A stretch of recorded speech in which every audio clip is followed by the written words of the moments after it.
Dios les bendiga, soy el obispo Hugo Alfonso Montesinos. La palabra de Dios para nuestras vidas está llena de esperanza y nos muestra los principales pilares de la fe en nuestro Señor Jesucristo. Te invito a ver con mucha atención el siguiente mensaje. Esperamos que esta palabra pueda bendecir y fortalecer tu vida. Te invito a ver el mensaje de Dios. Vamos a ir a la palabra de Dios y en el día de hoy vamos a hablar del capítulo 6 del libro de Mateo. Recuerde que estamos estudiando el libro de Mateo y vamos a profundizar un poquito en algunos aspectos de lo que el libro de Mateo nos habla. Vamos a usar como base o como versículo inicial el versículo 2 del capítulo 6 para leer de ello. Luego tomaremos otros versículos más, pero iniciaremos con el versículo 2 del libro de Mateo. Leo la palabra del Señor y lo hago en el nombre de nuestro Señor Jesucristo. Dice: cuando pues des limosna, no hagas tocar trompeta delante de ti, como hacen los hipócritas en las sinagogas y en las calles, para ser alabados por los hombres. De cierto os digo que ya tienen su recompensa. Oremos al Señor. Amado Dios, estamos ante tu presencia dando gracias porque nos permite, Señor, en esta hora y en este momento tener tu palabra para nuestra vida. Y esperamos, Señor, con todo nuestro corazón que tú nos guíes, que tú nos dirijas y que podamos a través de esta palabra, Señor, dilucidar, conocer, entender, aprender de lo que tú tienes que darnos. En el nombre de Jesús te pedimos y te rogamos, Señor, que tú nos guíes y nos dirijas y traigas sobre nuestras vidas y corazones una bendición especial. Bendice a tu pueblo a través de esta palabra. Educa a tu pueblo, Señor, y enséñanos hoy a través de ella. En el nombre de Jesús, amén y amén, Señor. Bien, vamos a hablar en el día de hoy tres grandes enseñanzas de Jesús: limosna, oración y ayuno. En este capítulo 6 en realidad aparecen varias otras cosas más, como por ejemplo tesoros en el cielo, la lámpara del cuerpo, Dios y las riquezas, el afán y la ansiedad. Pero vamos a tratar en lo posible de tocar un poquito también de aquello, pero vamos a enfocarnos en estas tres enseñanzas de Jesús, que es la limosna, la oración y el ayuno. Ya leímos Mateo 6:2, volveremos a leerlo porque creo importante marcarlo, donde habla acerca de la limosna. Dice: cuando pues des limosna, no hagas tocar trompeta delante de ti, como hacen los hipócritas en las sinagogas y en las calles, para ser alabados por los hombres. De cierto os digo que ya tienen su recompensa. Luego en el versículo 5, allí el Señor habla de la oración y dice: y cuando ores, no seas como los hipócritas. Nuevamente menciona esto mismo, es una reprensión del Señor. No seas como los hipócritas, porque ellos aman el orar de pie en las sinagogas y en las esquinas de las calles para ser vistos por los hombres. De cierto os digo que ya tienen su recompensa. Luego vamos al versículo 16, donde el Señor Jesús habla acerca del ayuno.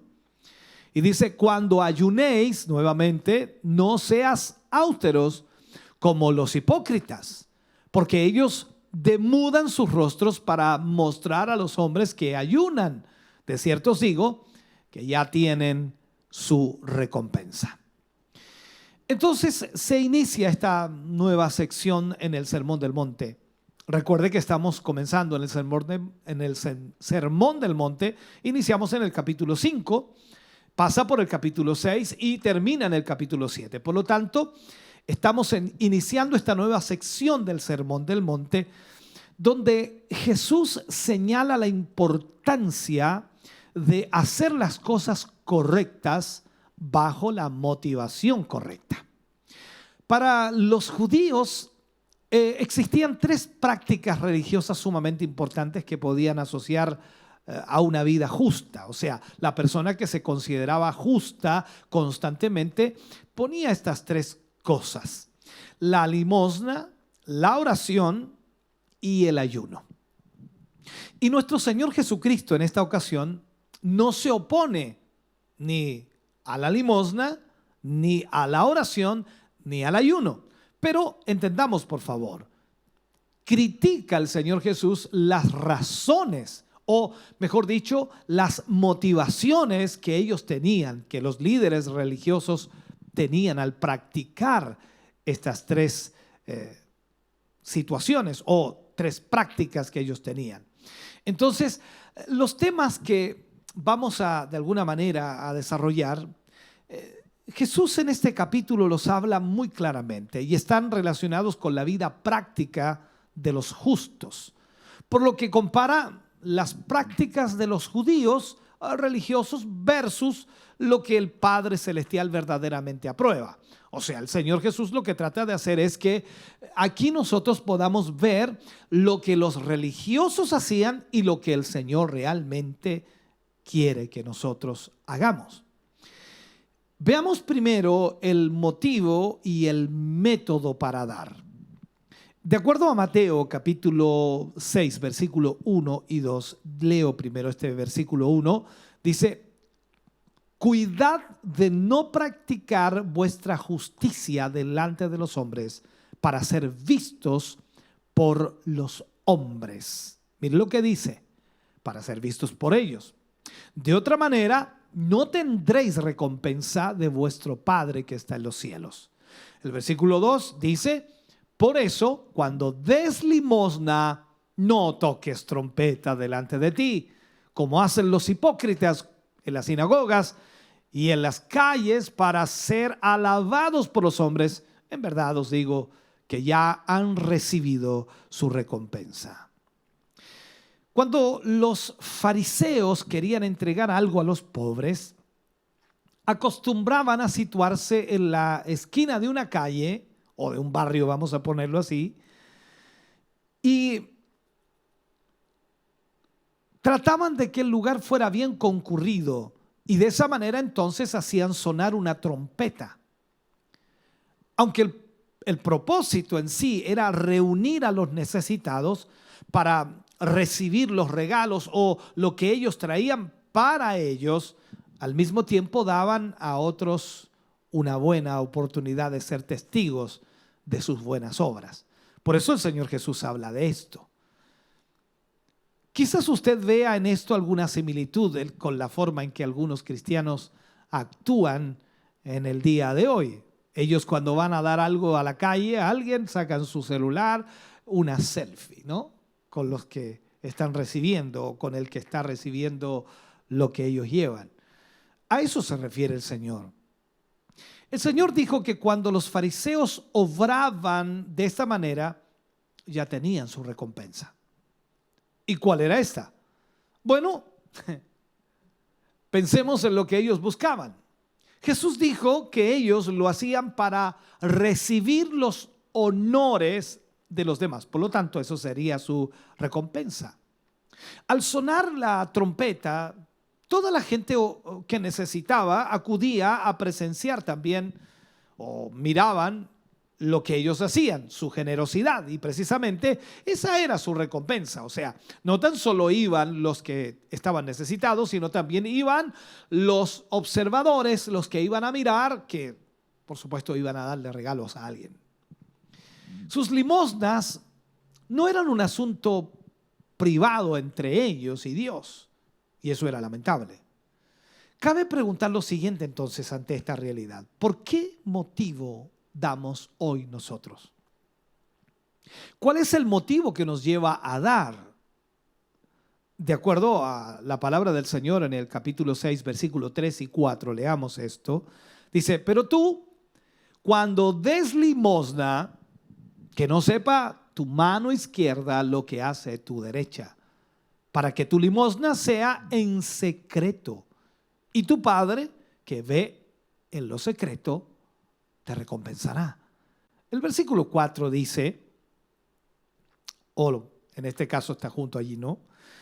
Entonces, cuando vemos este punto y vemos lo que el Señor Jesús nos relata en esto, Jesús aclara la manera correcta de dar limosna. Ya vimos lo que los religiosos hacían.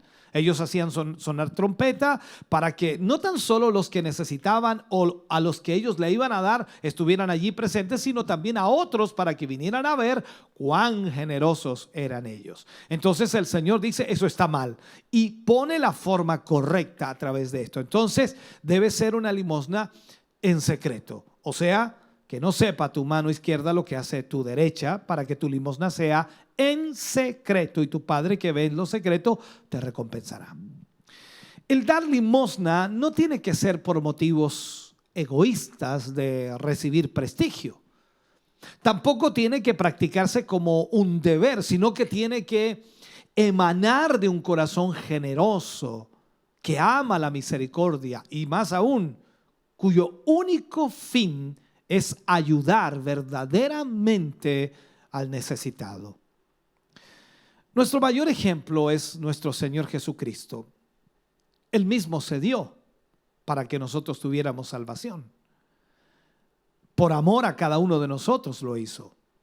Por tanto, la práctica de dar a los necesitados debe nacer de un corazón misericordioso, de un corazón dispuesto a ser usado por Dios para ayudar a su semejante, y nunca por motivos de recompensa humana, ni siquiera por el aplauso, como alguien diría por allí.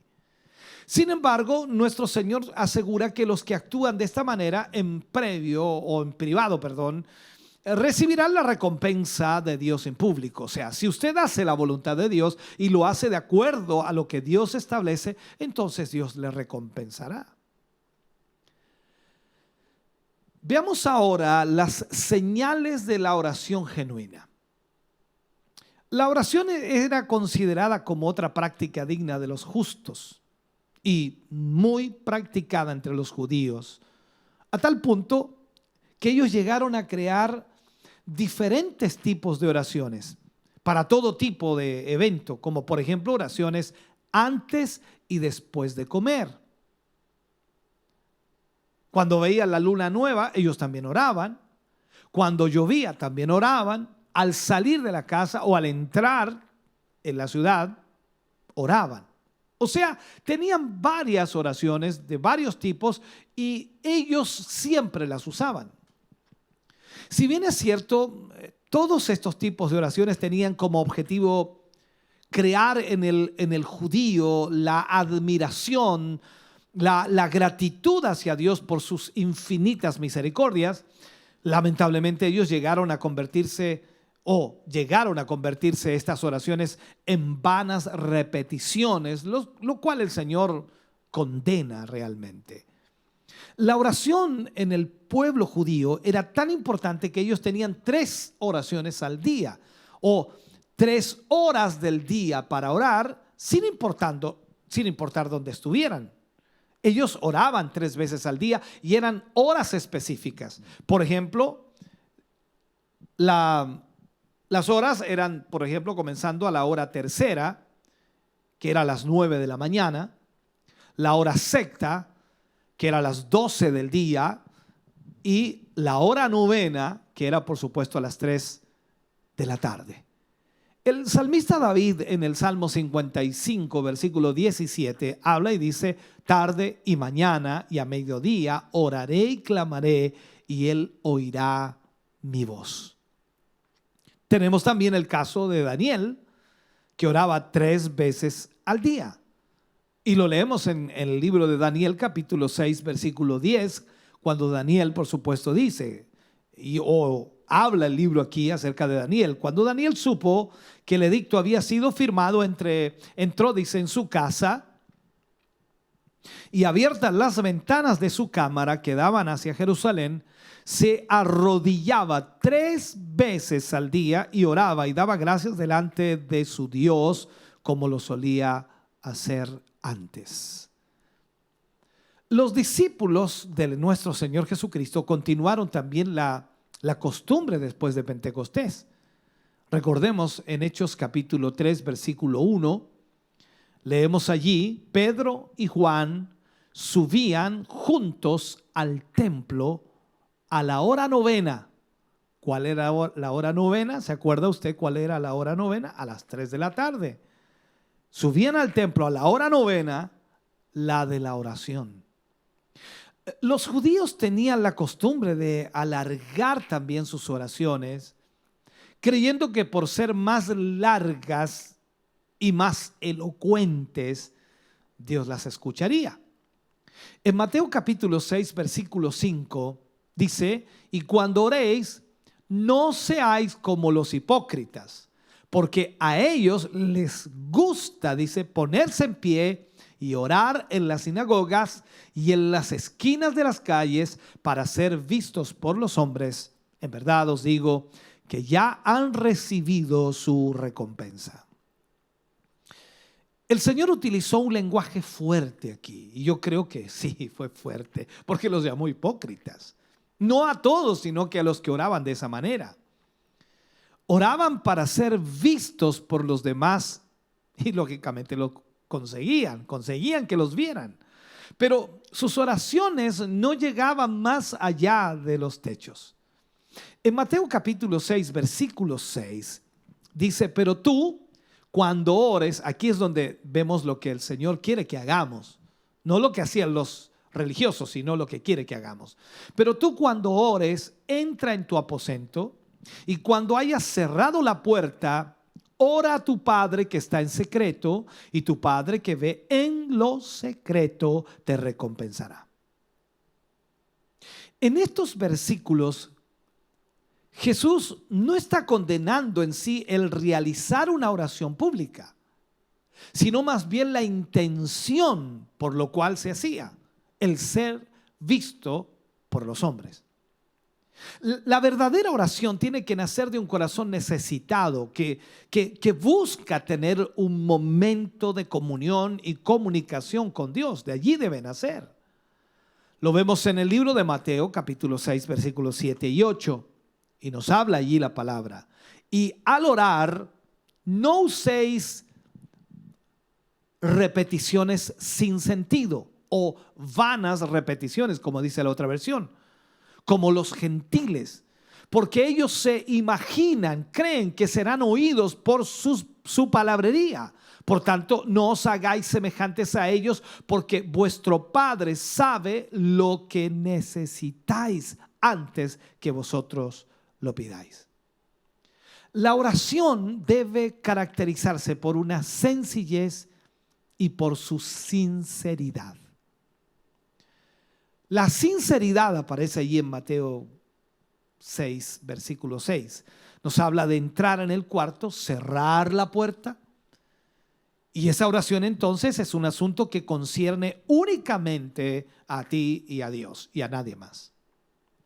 Cuando habla de la sencillez en el versículo 7 lo marca, advertía sobre no repetir inútilmente las palabras. Expresa directamente los aspectos esenciales que usted debe decirle al Señor, lo que tienes en tu mente, en otras palabras. Recuerda que aunque tu Padre ya sabe todo lo que necesitas, quiere que nosotros acudamos a Él para pedirlo.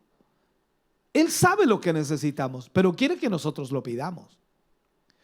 La llamada oración del Señor, o el Padre Nuestro, como así es mencionada, constituye un maravilloso modelo de oración. Y cada creyente debiera tomar este modelo de oración para practicarlo. No hablo de repetirlo como está allí, sino que el modelo de oración. En Mateo capítulo 6, versículo 9 al 15 aparece todo este modelo. Vosotros pues orad de esta manera: Padre nuestro que estás en los cielos, santificado sea tu nombre, venga tu reino, hágase tu voluntad como en el cielo, así también en la tierra. El pan nuestro de cada día, dánoslo hoy. Y perdónanos nuestras deudas, como también nosotros perdonamos a nuestros deudores. Y no nos metas en tentación, mas líbranos del mal, porque tuyo es el reino y el poder y la gloria por todos los siglos. Amén. Porque si perdonáis, sigue diciendo aquí el Señor, porque si perdonáis a los hombres sus ofensas, os perdonará también a vosotros vuestro Padre Celestial. Mas si no perdonáis a los hombres sus ofensas, tampoco vuestro Padre os perdonará vuestras ofensas. La oración del Padre Nuestro, hermano querido, se ha llegado a considerar una oración modelo, como lo dije. Tiene como objetivo servir de ejemplo, porque contiene los elementos básicos que debe poseer nuestra oración. Y no para usarla de manera supersticiosa ni como repetidos rezos, lo cual el Señor condena. Es importante también reconocer que existen otros pasajes bíblicos que nos hablan de la oración, donde se nos enseña también a cómo orar. Ejemplo, podríamos decir Juan 14:13 o Juan 16:26, donde nos enseña que debemos orar en el nombre de Jesús. También está Primera de Timoteo capítulo 2, versículo 1 y 2, donde nos enseña a incluir a los gobernantes en nuestras oraciones. En Primera de Tesalonicenses capítulo 5 versículo 17 nos enseña a orar sin cesar.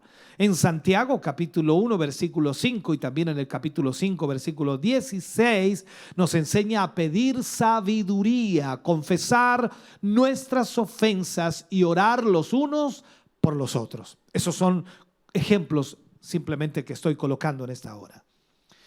Pero analicemos el Padre Nuestro para ver cómo estamos allí y si logramos entenderlo. La oración del Padre Nuestro es ¿cómo podríamos decirlo? Es con mucha probabilidad la oración más conocida y más repetida entre los cristianos. Se encuentra, por supuesto, en dos de los evangelios específicamente. En el libro de Mateo aparece y también aparece en el libro de Lucas. Ahí podemos ver que Jesús usó esa oración como ejemplo para enseñar a sus discípulos cómo orar. Al mirar detalladamente el modelo de la oración, vemos que la oración que agrada a Dios es una que es sencilla y sincera. Debe salir de lo profundo del corazón y debe expresar lo que inquieta nuestro corazón.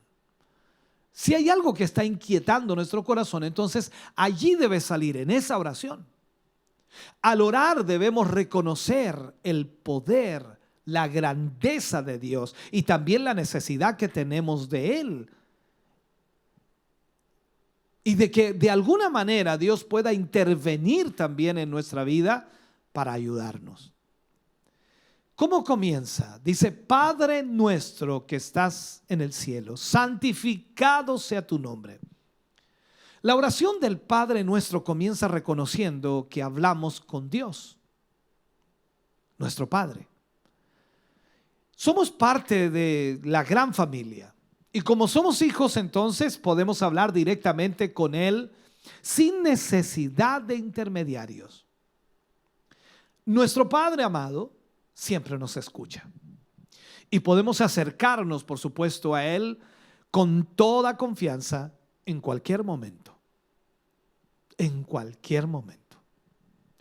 Nuestra actitud ante Él debe ser humilde, debe ser de alabanza, debe ser de reconocimiento, reconocer su grandeza, su santidad. O sea, no hay nadie como nuestro Dios. Nadie como Él. Entonces, Él es santo y 3 veces santo, como dice la Escritura. Entonces, cuando tenemos esa convicción en nuestro corazón de quién es Dios, expresamos entonces el anhelo de que puede estar con nosotros y que podamos hablar con Él. Y lo hacemos con toda humildad. Al mismo tiempo entendemos y reconocemos la santidad de su nombre y que de alguna forma nosotros experimentamos el deseo de exaltarle, de glorificarle, de decirle cuánto le amamos. Por eso dice que debemos también santificar su nombre. Cuando testificamos con nuestra conducta una vida piadosa delante de los hombres, estamos santificando su nombre. Para que su nombre sea santificado, nuestro testimonio tiene que ser tal que Dios tiene que ser glorificado cuando los hombres vean la obra que Él ha realizado en nuestras vidas. La verdadera adoración y exaltación de su nombre está en nuestra manera de vivir, en nuestra manera de ser. Luego dice allí: venga tu reino, hágase tu voluntad en la tierra como en el cielo. O sea, luego reconocemos a Dios como nuestro rey. Venga tu reino. Donde Dios reina, las cosas son mucho mejores de lo que podemos imaginar. Su reino, hermano querido, es uno de justicia, uno de paz, un reino de gozo, un reino en el Espíritu. ¿Y cómo no va a ser mejor para nosotros que venga su reino? Claro que es mejor. Dios sabe lo que nos conviene, Dios sabe lo que necesitamos en cada momento, y en medio de cualquier situación, Dios sabe lo que nosotros necesitamos. Y es ahí entonces donde debemos aprender a someternos a su voluntad, confiando plenamente en su bondad. Con esta frase expresamos entonces la certeza de seguridad y la certeza de protección que ofrecen sus brazos de amor y de misericordia. ¿Cuántos de nosotros hemos experimentado la misericordia de Dios una y otra vez? Sin duda. Sabemos al mismo tiempo que su reino y su voluntad son lo mejor para nuestras vidas y para toda la humanidad. Y esa confianza va a llenar nuestros corazones de paz. Definitivamente esta petición tan sencilla es una de las cuales los cristianos más fallamos. Debiéramos siempre estar pidiendo eso. Usualmente amamos hacer las cosas a nuestra manera, seamos honestos. Siempre queremos hacer las cosas a la manera nuestra. Pero aquí es donde nosotros debemos orar: hágase tu voluntad. Por eso la Biblia nos exhorta a conocer la voluntad de Dios. Luego dice el Padre nuestro: danos hoy el pan nuestro de cada día. Danos hoy el pan nuestro de cada día. Entonces, al orar el Padre nuestro, reconocemos que Dios es quien suple nuestras necesidades. A la misma vez, aprendemos que está bien mencionar nuestras necesidades ante Dios en oración. Podemos pedir por el pan diario, que Dios supla nuestras necesidades básicas y específicas del día. Podemos decírselo a Dios. Nuestras peticiones también deben incluir las necesidades de nuestros hermanos y de toda la humanidad. Nuestro deseo debe ser de que todos tengamos alimento, sustento y techo. Debemos entonces recordar que nuestra provisión viene de Dios y debemos estar contentos con lo que Él nos da. Por ejemplo, Él es quien nos concede la salud y las fuerzas para poder trabajar y así tener suficiente dinero para comprar el pan de cada día. Todo lo que tenemos es por gracia de Dios. No olvidemos ser humildes, no olvidemos ser agradecidos de Dios. Luego dice: perdónanos nuestras deudas, como también nosotros hemos perdonado a nuestros deudores. Llega el momento de reconocer nuestros errores y pedir perdón a Dios, claro que sí. Solo Él nos perdona completamente, solo Él restaura nuestros corazones y nos da la oportunidad de un nuevo comienzo. Es precisamente en este momento y con esa actitud que debemos examinar nuestros corazones para ver cuál ha sido nuestra disposición al perdonar a aquellos que han cometido faltas contra nosotros. La pregunta sería aquí: ¿los hemos perdonado? ¿Hemos mostrado la misma misericordia y gracia que Dios ha tenido con nosotros? Buena pregunta, ¿no? Luego dice: y no nos dejes caer en tentación, sino líbranos del mal. Somos humanos y podemos ser débiles, claro que sí, pero Dios no nos deja solos en nuestra lucha frente a las tentaciones y frente al mal. Él está con nosotros y Él es más poderoso que el maligno, que el enemigo. En Dios y en la armadura que Él nos provee, tenemos la verdadera protección frente a las artimañas del enemigo. Dios pelea por nosotros y en Él tenemos la victoria. Esta oración es muy adecuada para un nuevo creyente que esté aprendiendo a orar. Sin duda, como modelo, nos muestra que deberíamos incluir, qué es lo que tenemos que incluir en nuestras oraciones. A Él siempre, a Dios, le agrada que aprendamos a orar y a hablar con Él. Y tenemos que hacerlo con nuestras propias palabras y con naturalidad. La oración no debe convertirse en una exhibición pública. La oración más efectiva se lleva a cabo en privado entre usted y Dios. Esa es la realidad. Pasemos ahora a lo que es el ayuno. Jesús y el ayuno. En Mateo capítulo 6, versículos 16 al 18, dice: cuando ayunéis, no seáis austeros como los hipócritas. ¿Se ha dado cuenta que todo el Señor Jesús lo ha puesto de esa manera? Porque ellos demudan sus rostros para mostrar a los hombres que ayunan. De cierto os digo que ya tienen su recompensa. Pero tú, cuando ayunes, dice, unge tu cabeza y lava tu rostro para no mostrar a los hombres que ayunas, sino a tu Padre que está en secreto. Y tu Padre que ve en lo secreto te recompensará en público. El ayuno era visto por los judíos como una señal de duelo, como una señal de dolor por el pecado de sus almas. Así también como una señal de arrepentimiento delante de Dios. Podemos ver entonces en la Biblia algunos ejemplos de ellos. Tenemos el caso de los habitantes de Nínive, que al enterarse por medio del profeta Jonás que iban a ser consumidos por la ira de Dios por causa de sus pecados, ellos ayunaron en señal de verdadero arrepentimiento, y esto por supuesto alejó el juicio de Dios sobre ellos. Tenemos el caso de David, que ayunó durante 7 días delante de Dios cuando se enteró que su hijo moriría por causa de su pecado con Betsabé. Tenemos el caso de Nehemías, que ayunó cuando se enteró que su pueblo estaba en gran afrenta por causa de su pecado.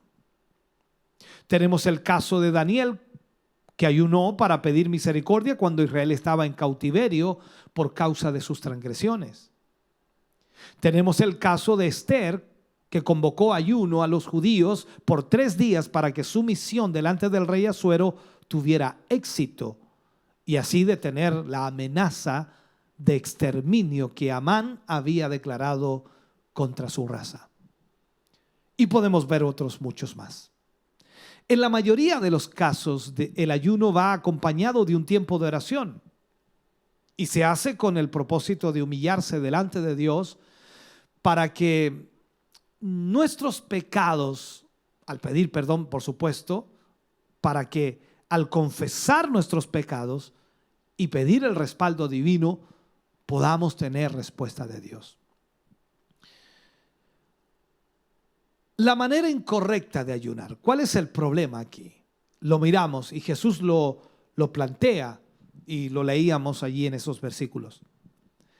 Jesús nos enseña que cuando se ayune, no debemos ser austeros, es decir, poner un semblante triste que haga notorio a todos los hombres que estamos ayunando. Yo he visto hermanos que ayunan a veces porque se les nota en su rostro. Los pobres ya se están desmayando. Y uno les pregunta, ¿estás ayunando? Sí, dicen ellos. ¿Y cuánto ¿Cuándo comenzaste? Hace 1 hora. Dios mío, ya.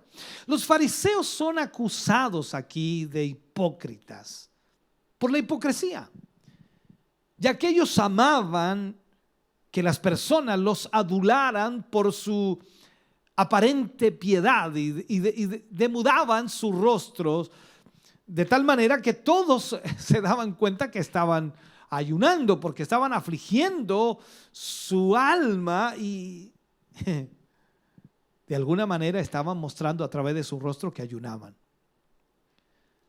Ahora, ya no era cuestión de afligir su alma y humillarse delante de Dios, sino más bien lo hacían para alardear de su gran piedad, para que vieran que ellos estaban en ayuno. Por ello Jesús les dijo: de cierto os digo que ya tienen su recompensa. Pero Jesús pone la manera correcta de ayunar. Y Jesús lo plantea aquí en un solo versículo o 2 versículos inmediatamente. 2 versículos lo plantea. Y la manera correcta de ayunar, de lo que plantea Jesús aquí, es en realidad, y le dice: pero tú cuando ayunes, unge tu cabeza y lava tu rostro, para no mostrar a los hombres que ayunas, sino a tu Padre que ve en secreto. O sea, una vez más el Señor hace hincapié en la importancia de no dar a conocer a los hombres lo que hacemos delante de Dios. La verdadera justicia se practica con un corazón sincero, necesitado de Dios para Dios, literalmente. Nunca busca que los hombres se enteren de lo que hace para recibir el aplauso de los hombres, ¿no? Con el ayuno es lo mismo. Jesús les dice que deben ungir sus cabezas, lavar su rostro, para que nadie se entere de lo que están haciendo. Y así lo que se hace en secreto para nuestro Padre, Él entonces lo recompensará en público. Déjame comenzar a terminar este mensaje en el día de hoy. Hemos tratado los 3 puntos, ¿no? Hemos hablado aquí de la limosna, de la oración y el ayuno. Déjame tocar algunos puntitos más y cerramos este mensaje. Finalmente podemos decir que el ayuno personal es una forma de humillarnos delante de Dios y acompañado, por supuesto, de la oración que nos ayuda a fortalecer nuestra parte espiritual para hacer frente a todas las tentaciones y luchas que se tienen en el Evangelio. También es una poderosa arma el ayuno para buscar el respaldo de Dios en la realización de la bendita obra de Dios en esta tierra y nuestra lucha contra Satanás. El Señor Jesús lo dijo muy bien en el libro de Mateo capítulo 17 versículo 21 cuando Él dice: este género no sale sino con oración y ayuno. Pero vamos a algunos puntos que por supuesto son importantes aquí y aparecen en este capítulo 6 de Mateo. Vamos al libro de Mateo capítulo 6 versículo 19 al 21.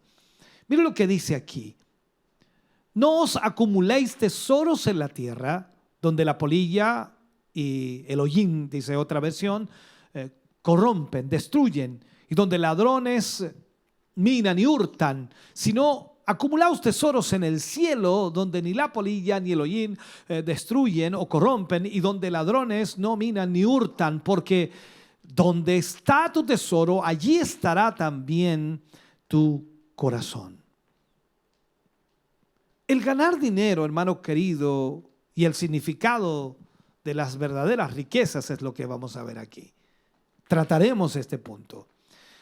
Algunos piensan que hablar de dinero es un asunto puramente material. Sin embargo, el Señor habló sobre acumular tesoros en el cielo.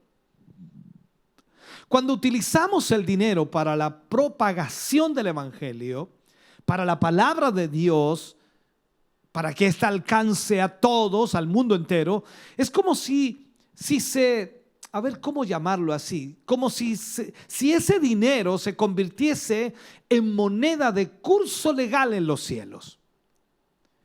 Al acumular ese tesoro en los cielos, tus pensamientos estarán más orientados hacia la morada de Dios y menos atrapados por el deseo de obtener riqueza, convirtiéndolas en un ídolo que puede desplazar a Dios de tu vida. No podemos servir a Dios y a las riquezas. Los bienes materiales y la relación del creyente con esos bienes materiales es sumamente importante. En Mateo capítulo 6, versículo 26, dice: mirad las aves del cielo, que no siembran, ni siegan, ni recogen en graneros, y sin embargo vuestro Padre Celestial las alimenta. ¿No sois vosotros de mucho más valor que ellas? Las aves no pueden sembrar, ni cosechar, porque no sembraron, ni recoger en graneros. Lo pongo así. Cosa que nosotros sí podemos hacer. Con la misma libertad con que ellas viven, debemos actuar. Con esa libertad. Las aves confían en el cuidado de Dios, es increíble. Y de la misma forma nosotros también debemos confiar en el cuidado de Dios. Veamos un poquito Mateo en el versículo 30, 33 y 34. Quizás voy a terminar ya con estos versículos. Y si Dios viste así la hierba del campo, que hoy es y mañana es echada al horno, ¿no hará mucho más por vosotros, hombres de poca fe? Luego dice: pero buscad primero su reino, su justicia, y todas estas cosas os serán añadidas. Por tanto, no os preocupéis por el día de mañana, porque el día de mañana se cuidará de sí mismo, o traerá su propio mal. Bástele a cada día sus propios problemas. O sea, el Señor nos advierte sobre el peligro de dejarnos dominar por la ansiedad, para que los bienes materiales no constituyan la meta de nuestra vida. Nuestro Creador, que cuida del sustento y la belleza de la naturaleza y de los seres creados, también cuidará de nosotros. ¿Sabe? Lo realmente importante es poner a Dios como prioridad, es decir, permitir que Él ocupe el primer lugar en nuestra vida. Y de esa manera evitaremos cualquier otro conflicto en nuestra vida que nos llevará solamente al mal. Por lo tanto, esta palabra espero le haya enseñado y le haya ministrado su corazón, porque creo cada uno de nosotros necesitamos aprender a través de la palabra de Dios. Les invito a orar.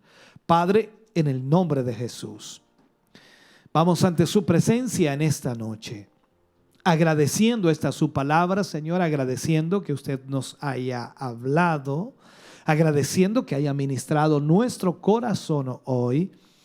Y le pedimos y le rogamos, Señor, que usted pueda bendecir las vidas de cada uno de nuestros hermanos y hermanas. Gracias, Señor, por esta palabra hoy. Nos alegra conocer esta palabra, porque a través de ella, Señor, entendemos lo que es la limosna, lo que es la oración, lo que es el ayuno. Y al mismo tiempo, la ansiedad que pueda existir en nuestro corazón, debemos llevarla hacia ti, Señor, para confiar plenamente en que tú nos darás lo que necesitamos. En el nombre de Jesús, agradecemos esta palabra. Amén y amén, Señor. Estamos contentos de que hayas visto y escuchado este mensaje. Creo con todo mi corazón que Dios le ha bendecido. Quiero invitarles a suscribirse a mis redes sociales, donde tenemos contenido que le ayudará a alimentar su vida espiritual.